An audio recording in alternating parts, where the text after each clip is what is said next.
Welcome to day 4 of creating Nearpod presentations. Today we're going to focus on those final steps. First, we're going to be looking at publishing your presentation. Then we're going to look at conducting a live session, sending homework, editing it after you've published it, and finally we're going to look at viewing reports. Let's get started. So I'm going to go out of this presentation and back into the Nearpod interface. You'll see here that I've moved all my slides into the appropriate place, so my presentation is ready. Now at the very top you'll see this little preview option. So you can click on that and just preview what the presentation is going to look like. So you can just check and make sure that your slides are all in the right place, that everything is spelt right, that you've done the quizzes the way you want them to be shown. And once you feel confident, you can scroll down and click Publish. So now it's going to prompt you. If you haven't named your presentation yet, it will ask you to name it. You can put a presentation description, but this is optional. You will need to put the grade, so I'm just going to choose Other because it's for higher education. And then you can choose your subject. And I'm just going to choose General for my presentation and Done. So then you'll be prompted, are you sure that you want to publish this presentation? And yes, I do. So now my public presentation is in my presentations folder, and I can click on that and I have a few different options. So it's already been published. I can always preview it again, and I can click here More. And you'll see now when I click on More, I have the option to choose a live session, homework. I can delete my presentation. So you might want to do this if you have quite a few presentations in your folder and you need to save space. You can also share your presentation with colleagues. So just clicking on that, it will send them a link and they can get their own copy and edit it themselves. You can also clone your presentations. As well, you can export as PDF. Now, just remember the PDF option and the homework the homework option are free trials right now. They are part of the gold subscription. So I'm just going to click on Live Session.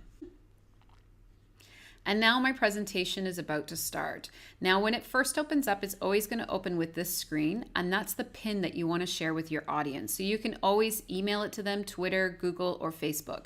As a teacher, I think it's really good practice to put this pin number on the whiteboard. So if any time your student gets kicked out of the Nearpod presentation, maybe they lose Wi-Fi or maybe they've closed the app by accident, they can always get back in without too much disruption in the classroom. So always put that pin on the whiteboard for your students.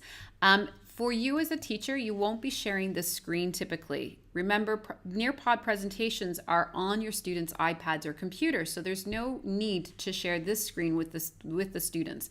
This is for the teacher's view only. But as a teacher, you can always access your pin here. So if you just click onto it, you'll go back to that same page. As well, you can always monitor your students. So right now I have no students in my class, so I don't have any in my list, but here I can see which students are registered into the presentation, and I can click here forward and I can click backwards. I can also click this little arrow at the bottom and navigate through my Nearpod presentation. So I can go to any of my slides. So maybe if I want to skip to this slide, I can click onto it, just click onto the slide and click share, or even easier, just click onto it and drag it into the share space. So that's how you do your Nearpod presentation. When you're ready and you finish your presentation with your students, you're simply going to click on this back button here and you're going to leave the presentation. And yes, I do want to leave the presentation. Okay, so there are my presentations. Now remember this home button here. This is where I can find my reports tab. So click onto the reports. Okay, and there's no data right now because I haven't done a live session. So give me a second, I'm going to open up my other Nearpod and show what the reports page looks like. Okay, so I've just logged into my regular account so that you can see what the report function looks like. So if you just click on reports, now you can always find this just right next to your My Presentations tab. So you can always click on it that way. But again, you can always click on the home page and go to My Reports. And you'll see the list of all the Nearpod presentations that I've conducted in the past.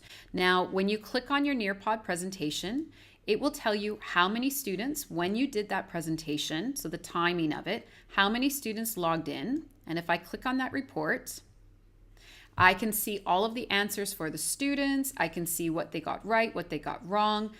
So I can go through the summary, the quiz, the poll, the open-ended, and the drawed option, okay? Now, I can also download this into various versions, and I can download it as a session view or as a student view. I can also share this report. So especially if you need to share with your colleagues, maybe you were substitute teacher for one of the classes, or you need to share it with your supervisor, you can do that easily by sharing the report just through email here. So now as well, you can also know if the session is a live session or if it actually was given as homework. So here you can see that this was a homework. So if I click onto that, it will give me the same report, the same functions, but I will see all of the students that have done the homework. And you'll see that this student wasn't a very good student. They didn't get anything right. And that's basically, I just went in and myself and did the presentation quickly, just to give you an idea of what it looks like. But it's a great function. So if you're giving your students the homework, you can follow up with the students to see exactly what they got right, what they got wrong, and what they've completed within the presentation, which is great. Now, one more thing that you need to be aware of. Sometimes we create these presentations, we publish them, we do them with one class, and then we realize, oh, there's a mistake, or I want to change the order, or I want to change something within the presentation, or I want to add something or delete something. You can always edit your presentations. Just simply click on it, open it up. So here you'll see that similar screen that we are familiar with already, and you'll see the edit button. So if I click on to edit, they'll ask me, are you sure you want to unpublish this? Remember, if you do unpublish it, then your reports will be saved. That's not a problem. But the homework assignments, everything like that, you need to be careful of. So make sure that it is something that you want to do. So we're going to accept. Okay. And now I'm able to edit my presentation again. I can move my slides around, I can delete them, I can add new slides. But you'll notice here when I click onto more that the live session is no longer available, homework session is no longer available. These things are not available when it's in editing mode. Again, you'll have to go back down and click on the publish option. And yes, I do want to publish, but you'll notice that the second time I do this, it's not going to prompt me for those settings. Those settings are done already for me. I can always change those settings by clicking on settings and changing them, but they're finished for me. And now my presentation is ready to publish or to send out to my students again, either as a homework version or as a live session. So basically, this is almost everything you need to know about how to create Nearpod presentations. I hope you found these sessions informative, and I hope that you have some inspiration to create some great presentations for your students.